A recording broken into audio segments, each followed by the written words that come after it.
responding to the crisis. All right, Matthew, I want to give you your perspective on this. So again, the suspect allegedly was involved in a domestic violence incident. The police were called, went away, drove away, and ultimately we know what he's alleged to have done. Your thoughts on how this case is going to play out given the charges?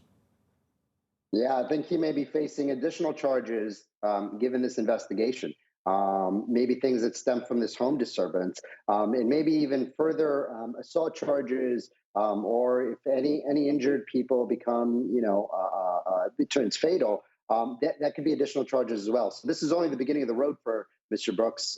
It's by no means the end of it. But ultimately, it's tragic.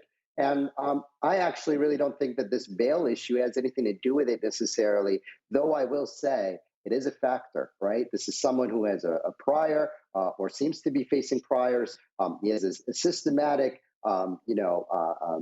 act of guilty consciousness, and it's led him here. And so ultimately, this is only the beginning of the road for maybe a very tragic defendant, a very tragic case, and a tragedy for this defendant. And look, as I said, they're going to do an internal review about that bail recommendation. And regardless, I hear exactly what you're saying. It's just so eerie, the fact that what he was out for was an offense that is eerily related to what he's now accused of doing. Just a sad situation.